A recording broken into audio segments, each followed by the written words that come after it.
óbvio que eu não poderia chamar outra pessoa, porque esse entende. Esse cara entende. Ele tem, só de Embrapa, fez o ano passado 40 anos. Não vou falar muito mais de idade, senão...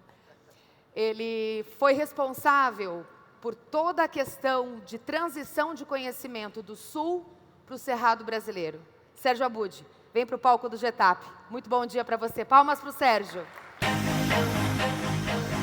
Obrigado, obrigado. Muito Sérgio bom. é uma autoridade no assunto e ele vai falar um pouquinho com os números do Getap, né, como é que se pode ganhar ainda mais eficiência, né? Toda a experiência que o Sérgio tem em soja, 40 anos de Embrapa. Obrigada mais uma vez pela presença e o palco é todo seu, professor. Obrigado, Sueli. Obrigado a todos vocês pela presença. Eu achei muito interessante nessa conexão da programação, né, que a gente vai tentar conseguir fazer um link dessa apresentação muito boa que o Augusto fez com a apresentação do professor Césio. E a gente vai tentar dar um contexto dessa sustentabilidade. A gente fala que o Brasil precisa entrar nessa agricultura regenerativa, né? Mas, na verdade, o brasileiro é o que mais faz agricultura regenerativa. Você faz um plantio direto, você faz um manejo conservativo, né? Então, tudo isso aí, vocês vão ver na apresentação aqui, que a gente já está dentro dessa linha, né, de manejo conservativo. Então, eu vou tentar traduzir isso para vocês nessa apresentação nos 15 minutos que nós temos. Se nós pegarmos aqui a área plantada, né, no milho inverno, na safra 21-22, nós passamos de 16 milhões de hectares. O ano passado, uma expectativa de clima fantástico que nós tínhamos, né? Chegamos aí a mais de 17 milhões de hectares. Mas a gente observa que 80% dessa área se concentra basicamente em Goiás, Mato Grosso do Sul, Paraná e Mato Grosso, dessa área de segunda safra, né? E essa distribuição agora dentro do concurso do Getap, né, de alta produtividade, nós tivemos aqui 210 áreas inscritas, 81 áreas são aquelas áreas que a gente não conseguiu auditar, né, para poder trazer essas informações, mas nós temos um número bastante significativo de 129 áreas auditadas, sendo 113 no sequeiro e 16 no irrigado. Então, vocês vão ver, o interessante é como que a gente tira o melhor da produtividade, dentro dessa fala que o professor Augusto falou, com o manejo agrícola, que é o que os produtores estão fazendo diante da adversidade. E aí a Bárbara Centelha, Bárbara, obrigado pela sua presença aqui, nos brindou com informações muito interessantes que a gente vai tentar passar para vocês aqui na sequência. Então, tentando ver essa distribuição, né, que nós tivemos de produtividade, aqui dentro da média, né, a Conab, em 2022, ela teve 87 sacas, né, por hectare, que foi a média de produtividade Brasil. Nessa safra 23 foi de 91 sacas, praticamente 10 sacas a mais. A gente fala, bom, isso foi devido a quê? Foi a clima ou foi manejo, né? A média do Getap em 22 foi 166 sacas, aqui ela já foi para 180 sacas de média. Pô, foi um crescimento fantástico, né, na média do concurso. Se pegarmos aqui o sequeiro, 181 sacas e 170 sacas no irrigado. Mas o esperado não era ser o inverso, o irrigado não deveria ter uma produtividade maior, né? Vamos tentar compreender isso. E aí, quando a gente pega a distribuição dentro das áreas, vocês observam que mais de 60% dos recordistas, ou das melhores produtividades, elas estão acima dessa média no sequeiro. Isso é uma informação muito boa, porque mostra o potencial que nós temos, né, dentro do manejo. E aqui no irrigado, a média do irrigado aqui de 170, vocês vão observar que ela também está acima da média. Então, isso é um dado interessante para a gente poder compreender melhor, né? Mas para compreender isso, pessoal, nós vamos ter que pegar esse gráfico aqui, que foi passado pelo nosso saudoso professor Paulo Centelha, né?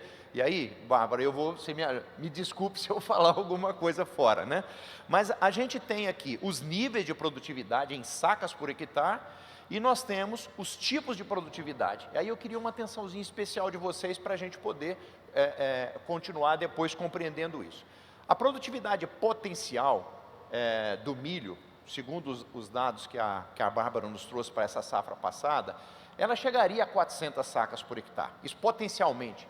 Mas quais são os fatores que vão determinar essa produtividade? A primeira coisa é a genética. Então nós temos que escolher a melhor genética para cada ambiente de produção. A genética do vizinho vai bem na minha área? Não sei. É por ambiente. E aí a gente precisa de ter um estudo da resposta dessa genética a cada ambiente. Depois o arranjo de plantas. Eu vou falar muito sobre isso. Milho é muito sensível à distribuição espacial e também em profundidade. No final a gente vai falar um pouco mais. Depois nós temos a radiação solar. Não é o fotoperíodo, é a intensidade luminosa. O professor Césio vai nos ajudar mais nisso. E a questão da temperatura. E para isso aqui, a época de plantio é um fator determinante. Então esses são os fatores que determinam a produtividade. E qual que é o fator que limita a produtividade? Aí é a água. Aí o Augusto falou, né? Se nós não construirmos esse perfil, se nós não tivermos uma estratégia para armazenar essa água no solo, isso não vai dar certo. E essa produtividade atingível, para essa safra que passou, ela poderia ter chegado a 300 sacas por hectare. Bom, se a água é o limitante, então se nós irrigarmos, nós vamos resolver o problema. Só que aqui na irrigação nós temos fatores que limitam, ou melhor, que reduzem a produtividade, que está ligado ao manejo da irrigação e o manejo do solo, o manejo da cultura irrigada. Não basta colocar água, nós vamos ter que criar um ambiente para ter essa melhor resposta. E lembrando que essa não é irrigação de salvamento, essa é uma irrigação de suplementação, que é colocar aquilo que a planta precisa naquele momento que o ambiente não colocou. E aí a gente vem para os dados, né, que nós estamos trabalhando aqui, que é a produtividade real de cada ambiente, que aí ela tem fatores que reduzem a produtividade, assim como o estresse hídrico. Pragas, doenças, plantas daninhas, estresse, o manejo da cultura, população de planta, distribuição de plantas. E aí entra nesse rol de manejo agrícola que nós estamos falando. Vamos trazer isso aqui para a realidade dos nossos dados, né? Então, pegando aqui, inicialmente, a produtividade potencial, produtividade real, né, que nós tivemos, vamos pegar aqui o Maranhão. Se nós pegarmos aqui em verde, a produtividade potencial do Maranhão seria de 369 sacas. Quanto que foi colhido, que é a produtividade real? 186. Nós perdemos, por déficit hídrico, 110 sacas, e nós perdemos por manejo 73 sacas. Mas quando a gente observa essa linha amarela aqui, que nós temos a eficiência climática, vocês observem que climaticamente, no Maranhão, na Bahia, no Mato Grosso do Sul, em Goiás, em Minas Gerais e aqui no Paraná, ela foi relativamente boa. Mas o que nós tivemos de melhor dentro dos recordistas? É que eles conseguiram suprir e ser mais eficiente agronomicamente no Maranhão, na Bahia, no Mato Grosso do Sul, em Goiás, em Minas Gerais e também no Paraná. Quando você pega Santa Catarina e também o Mato Grosso, aparentemente a eficiência climática foi um pouquinho melhor. Então isso não exigiu muito dos produtores. Isso eu estou fazendo uma análise da média dos campeões. Em cada local ela tem a sua história, compreendeu? Mas esse manejo, essa eficiência agrícola, quando a gente observa, por exemplo, na área irrigada, vocês observam que, aparentemente, pela confiança de ter a água ali, aí nós temos uns probleminhas. Vocês observem que a eficiência agrícola nessas áreas irrigadas, elas poderiam ser um pouco melhor. Aí é manejo de solo, é essa construção que o professor falou, de você ter um perfil mais profundo, ter uma melhor resposta de sistema radicular, e tudo isso se expressando na parte aérea das plantas, né? Então, vocês observem que a eficiência climática, né, ela foi um pouco superior a essa eficiência agronômica. E na área irrigada, pessoal, a gente não pode descuidar. Não basta colocar água, a gente tem que fazer um manejo espetacular, não é manejo de salvamento, né, de irrigação, é irrigação de suplementação. Mas a gente entende a dificuldade de você ter que rodar um pivô, ter que suprir isso aí num pequeno espaço de tempo à noite, né? E essa é uma grande dificuldade que os produtores estão enfrentando nessas áreas irrigadas. E o interessante é que para a soja não muda muito, é mais ou menos igual. Bem, vamos evoluir aqui. Quando nós pegamos essas condições climáticas, a gente observa que no Maranhão,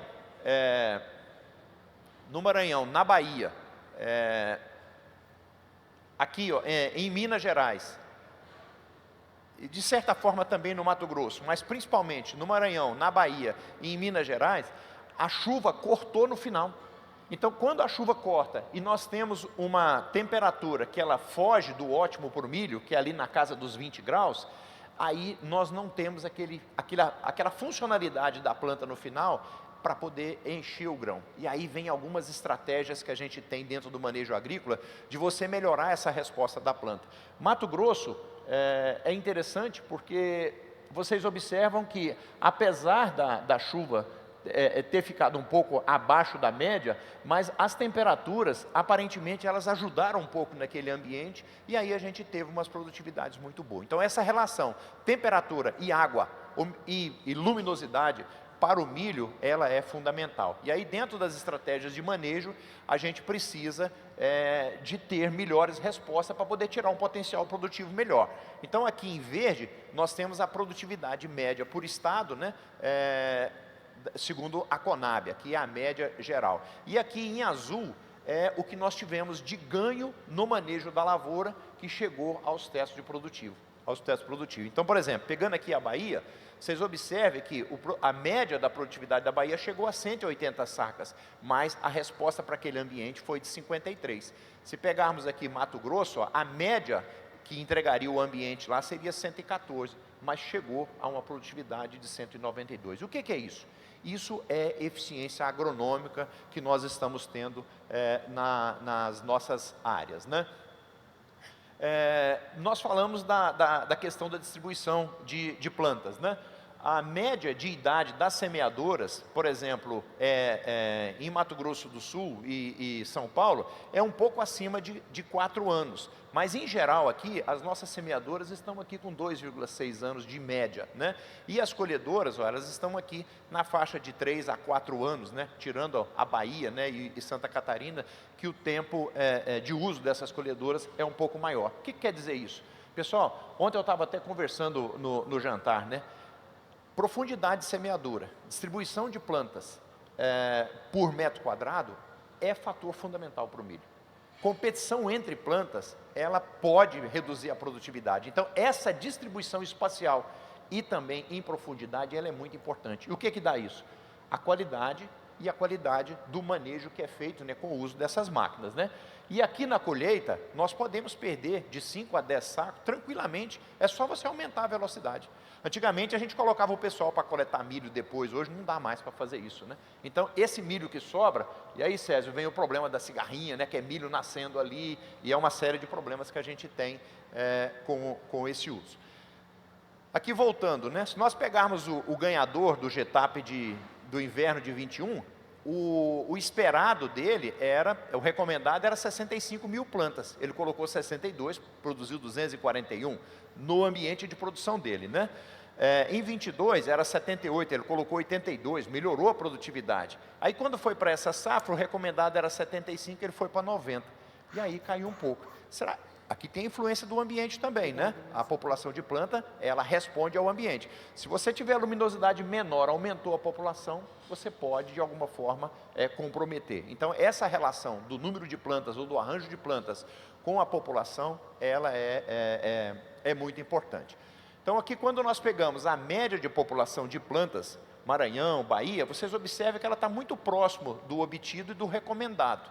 E a época de plantio, isso aqui é uma coisa fundamental para o milho. Isso a gente precisa observar. Isso tanto para a soja quanto para o milho. A melhor janela para cada híbrido, né? E aí a gente observa que do dia 15 de janeiro ao dia 25 de fevereiro, aparentemente, pelos resultados das produtividades acima de 200 sacas aqui, foi a melhor janela para essa safra que nós tivemos, né? E a próxima safra, ou melhor, essa que nós estamos em andamento, né? Qual que vai ser a melhor época de plantio? Como que esse clima vai se comportar dentro disso aí, né? A Bárbara provavelmente deve ter uma opção de dicas importantes para nós aí. Bem, continuando, quando a gente pega a média das aplicações, tanto de inseticida quanto de fungicida, aí a gente tem uma leitura de alguns ambientes, né? Por exemplo, quando a gente pega a Bahia, nós tivemos uma média de 7,5 aplicações de inseticida. A gente pega aqui o Mato Grosso, em verde, opa, caiu para 4,9. Aqui tem uma particularidade que a gente vê no campo. Na Bahia, em Goiás, Minas, Maranhão, Piauí, Tocantins, nós tivemos um aumento muito grande na população de cigarrinhas. Os híbridos requerem um pouco mais de aplicação de inseticida por causa das lagartas. Então, nesses ambientes, quando você tem temperatura alta, você tem um número de gerações de pragas maior. Isso acaba aumentando o número de aplicações para que o produtor tenha a melhor resposta, né? Isso aqui é uma média de aplicação por estado. Quando a gente vai para Mato Grosso, o número de aplicações ele é reduzido. Andando no Mato Grosso, você vê muita cigarrinha, mas a presença dos molicutes, que é o que causa o enfesamento no Mato Grosso, ela é menor, apesar de ter mais cigarrinha. Quando nós vamos para os fungicidas, eu comecei a ver os ensaios lá do professor Césio e a discutir isso aí, a gente observa que lá no V4 o pessoal já começa a entrar com fungicida. Hoje nós temos os biofungicidas, né, que ajudam, pode entrar nesse momento aí e ajudar também no manejo fitossanitário. Mas vocês observam que o número de aplicações no Mato Grosso, apesar de chover mais, ele foi menor. Em Mato Grosso do Sul também. Aí quando nós vamos aqui para Minas Gerais, que nós tivemos um ambiente mais chuvoso, o número de aplicações de fungicidas ele aumenta. Nós estamos falando de 3,5, mas você ter 5 aplicações de fungicida num milho de alto potencial produtivo é comum a gente ver nessas áreas, né? Mas isso que nós estamos falando de plantabilidade, distribuição de plantas, manejo de pragas, manejo de inseto, manejo do perfil, como foi falado antes, né? Isso é manejo agronômico. Isso é eficiência agronômica. E essa resposta, pessoal, é para cada ambiente, é para cada híbrido. Então, não tem uma receita de bolo. E para a gente explicar melhor isso, a gente compreender melhor isso, depois na apresentação do professor Césio, com certeza ele vai trazer um pouco mais de luz a essa eficiência do manejo. Bem, pessoal, era isso aí que eu tinha para apresentar para vocês. Nós vamos estar juntos e eu estou disponível para a gente conversar mais sobre isso. Obrigado, Palmas, professor Sérgio. Obrigada, professor Sérgio Abud.